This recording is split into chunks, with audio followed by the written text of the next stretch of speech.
कि अगर तुम्हारा बाप, माँ, भाई, बहन, जात, रिश्तेदार कोई भी अगर बीजेपी से चुनाव लड़ता है तो उसके खिलाफ कैंपेन करो, उसको हरवाओ।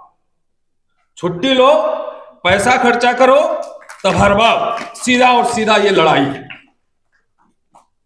भाई आरएसएस और बीजेपी से क्यों कह रहा हूं? मैं कई बार कहता हूं कि धर्म युद्ध या संविधान और मनुस्मृति के बीच है। तो मैं दलित हूं और मुझे गर्व है इस बात का कि संविधान और मनुस्मृति के बीच ये लड़ाई है। तो हमारे कई सवर्ण साथी नाराज हो जाते हैं। इस भारत का एक भी पॉलिटिकल साइंटिस्ट, इस भारत का एक भी पॉलिटिशियन ये बता दे कि आरएसएस की विचारधारा कहां से आती है, उसी दिन से मैं कहना छोड़ दूंगा। सीधा और सीधा ये लड़ाई है। और मनुस्मृति खाली शूद्र अतिशूद्र के लिए नहीं, महिलाओं के लिए भी बुरा प्रावधान, वैश्यों के लिए भी है, क्षत्रियों के लिए भी है, सबके लिए। अदीब साहब थोड़ा सा निराश दिख रहे थे। राम राष्ट्र की घोषणा हो चुकी है, लेकिन ये मत भूलिए कि ये राम राष्ट्र आएगा तो संबुक भी आएगा। और इस बार संबुक सैटेलाइट कैमरा लगा के आएगा कि छुप के कोई वार न करे। अगर द्रोणाचार्य आएगा तो इस बार एकलव्य भी आएगा। इस बार अंगूठा नहीं देगा। इस बार जो है हो सकता है गुरु जी का सर ही मांग ले। और इसलिए निराशा की बात नहीं है। ऐसे ऐसे युग आते रहे इतिहास में। मैं इतिहास का छात्र हूं, इतिहास पढ़ाता हूं। और इसी दिल्ली में, मैं हिंदू कॉलेज में पढ़ाता हूं, दिल्ली यूनिवर्सिटी में 26 साल पढ़ा चुका। और इसी दिल्ली में मैंने कहा कि संविधान खत्म करने की घोषणा नहीं हो। आरएसएस के पास बहुत तरीके हैं। बाबरी मस्जिद ढाने के लिए भीड़ लाने की जरूरत नहीं है। प्रशांत जी इशारा कर गए, मैं भी इशारा ही कर देता। यहां बहुत सारी संवैधानिक संस्थाएं हैं, इलेक्शन कमीशन है, सुप्रीम कोर्ट है, ये तमाम है। उसी के थ्रू ध्वस्त किया जाए। और ये अकारण नहीं है कि सेमिनार में जजेस कुछ और बोलते हैं और जब कुर्सी में बैठते हैं तो बाबरी मस्जिद पे क्या फैसला देते हैं, आपको सब पता है। अभी लेटेस्ट चल रहा है SC/ST वर्गीकरण का, और ये अनकॉन्स्टिट्यूशनल है। एज स्टूडेंट ऑफ हिस्ट्री मैं कह सकता हूं, मैं तो कह रहा हूं, मैं तो एलीट दलित हूं, तो मेरे साथ भेदभाव नहीं होता है। आइए हिंदू कॉलेज कैंपस दिखाते हैं आपको। हमारे सारे यूट्यूबर साथी आते हैं हमारे पास। मैंने चीफ जस्टिस ऑफ इंडिया को चिट्ठी लिखा था। प्रशांत जी चले गए, वकील साहिबा हैं, बताएंगे कि FIR होने से किसी को विदेश जाने से रोका जा सकता है। तो मुझे इंग्लैंड में अगर लेक्चर देना हो, US में लेक्चर देना हो, तो रोक दिया जाता है। ये इसलिए कह रहा हूं कि इसी सिस्टम में जहां लोग पॉलिटिकल क्लास के लोग सरेंडर कर रहे हैं, कुछ लोग हमारे जैसे भी हैं जो अपना कैरियर, जान, धमकी मिलती है, सब कुछ मिलता है, लगा के इस सिस्टम में काम कर रहे हैं। और आरएसएस बीजेपी को चुनौती दे रहे हैं। बकायदा कोई पॉलिटिकल क्लास का हमारे पास समर्थन, सपोर्ट सिस्टम नहीं है। ये वर्गीकरण की वो जो बात चल रही है, कैसे एंटी कॉन्स्टिट्यूशन है। आरएसएस को किससे डर है? 10% जो गैर संवैधानिक कोटा आया, उस पर तो वर्गीकरण की बात नहीं चल रही कि किसका हक कौन खा रहा है। और अंबेडकर पहले depress classes, then schedule caste बनाते हैं और सारे हजारों जातियों को एक क्लास में लाते हैं। यह कोई गरीबी उन्मूलन प्रोग्राम है कि रिप्रेजेंटेशन का सवाल है? सीधा गरीबी उन्मूलन के लिए पार्लियामेंट में आप बनाइए ना, फिर अडानी अंबानी को पकड़िए, कहां से माल इतना आ गया उसके पास। आरएसएस और बीजेपी को, रूलिंग एलिट को, वैसे दलितों से, शेड्यूल कास्ट, शेड्यूल ट्राइब में सिर्फ दलित में ही बोल रहा हूं, उनसे प्रॉब्लम है जो उनके आंख में आंख मिला के सवाल कर रहा है, जो आर्गुमेंट कर रहा है, जो अंग्रेजी बोल रहा है, जो अच्छे कपड़े पहन रहा है। इसलिए ऐसे लोगों को हटाओ। कितना जनरेशन रिजर्वेशन मिल गया। मेरे फादर क्लर्क थे, मैं दूसरी पीढ़ी हूं। चलिए हमारे कॉलेज में हमारे प्रिंसिपल का बायोडाटा मांगिए, अगर मेरे से ज्यादा पब्लिकेशन हो तो मैं समझ जाऊं, लेकिन वो प्रिंसिपल VC बन सकते हैं, मैं नहीं बन सकता, मेरा प्रमोशन रोका जा सकता है। तो ये वैसे लोगों को रोकने का पूरा प्रोविजन है कि जो सेकंड जनरेशन आए हैं और जो यहाँ के सिस्टम पे जो लगातार सवाल उठा रहे हैं, अंग्रेजी बोल रहे हैं, विदेश में पढ़ने जा रहे हैं, विदेश पढ़ के आ रहे हैं और इनसे सवाल पूछ रहे हैं। मनुस्मृति पे बहस करो, ज्योतिबा फुले पे बहस करो, पेरियार पे बहस करो, अंबेडकर पे बहस करो। ऐसे लोगों से समस्या है, पॉलिटिकल क्लास से फिलहाल नहीं। तो सेटिंग हो जाएगा।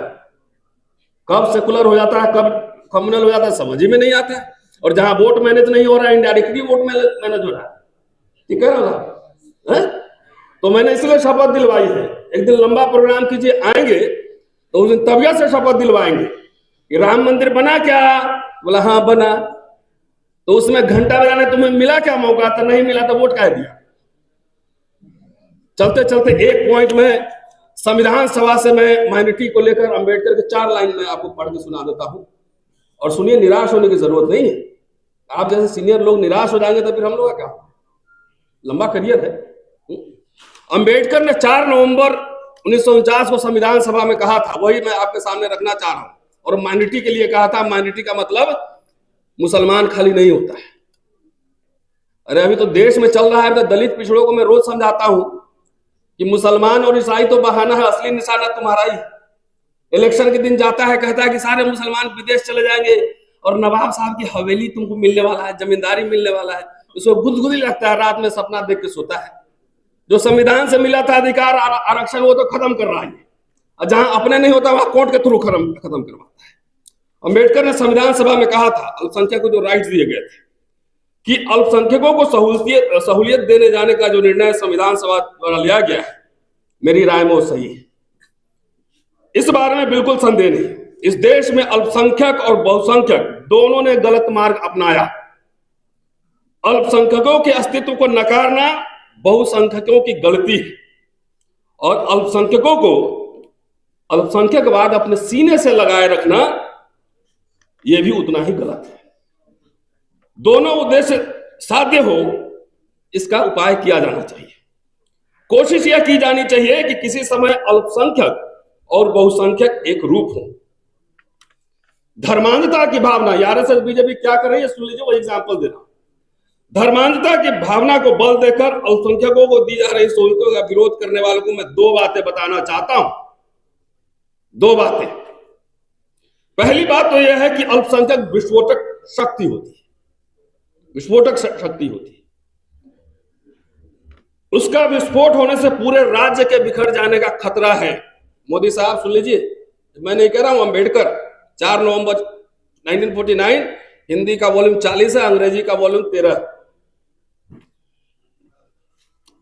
यूरोप का इतिहास इसी प्रकार की भरपूर और भयानक घटनाओं का प्रत्यक्ष गवाह है। दूसरी बात यह है, ये गौर कीजिएगा, कि भारत के अल्पसंख्यकों ने अपना अस्तित्व बहुसंख्यकों के हाथ में देना स्वीकार किया है। बहुसंख्यकों का राज्य इन्होंने निष्ठा के साथ स्वीकारा है। इसलिए अल्पसंख्यकों के प्रति भेदभाव न करना आपका कर्तव्य है। इसका एहसास बहुसंख्यकों को रखना होगा। अब अल्पसंख्यकवाद टिका रहे या एकसार हो, यह बहुसंख्यकों के बर्ताव पर निर्भर करेगा। अल्पसंख्यकों के विरोध में भेदभाव करने की आदत बहुसंख्यक जिस दिन छोड़ेंगे, उसी दिन वे एकसार हो जाएंगे। अल्पसंख्यकवाद की बात ही नहीं। क्या हमारे पॉलिटिकल क्लास ने, अभी तो आरएसएस भी, मैं तो मानता हूं, मेरा भाई भी लड़ेगा चुनाव आरएसएस बीजेपी, मैं तो जाऊंगा कैंपेन उसके खिलाफ कराने, क्योंकि पूरी डेमोक्रेसी आरएसएस को लगता है कि उसने इंडियन रिपब्लिक पे कब्जा कर लिया है, सारे इंस्टीट्यूशन को ध्वस्त कर रहा है। एक ही लाइफ मिलती है, या तो लड़ लो या समझौता करने वाले बहुत लोग, 1-2 एमपी का टिकट के लिए या कुछ पैसे वैसे के लिए समझौता करने वाला। इसके लिए फारूक साहब वैचारिक लोगों को खड़ा कीजिए। बहुत सारे सोशल एक्टिविस्ट है, सिविल सोसाइटी की बात प्रशांत जी करके गए। लीडर लोग समझता है कि सब लोग आपके पास मांगने आ रहा है। बहुत लोग ऐसे हैं जो मांगने नहीं जाता है, देने जाता है। और ऐसे लोगों को पूरे भारत भर में घुमाइए, खाली कम से कम हिंदी पट्टी में, और जाइए। मैं तो कह रहा हूं कि ये हिंदू राष्ट्र आ रहा है तो कुछ समाजवादियों और कुछ अंबेडकरवादियों के कंधे पर चढ़ के भी आ रहा है। इसलिए इसके बीच जाके ये बात कहना जरूरी है कि तुम्हारे हक को ये छीनेगा और फिर कमर में झाड़ू और गर्दन में मटका लटकावेगा। इस बात को समझो।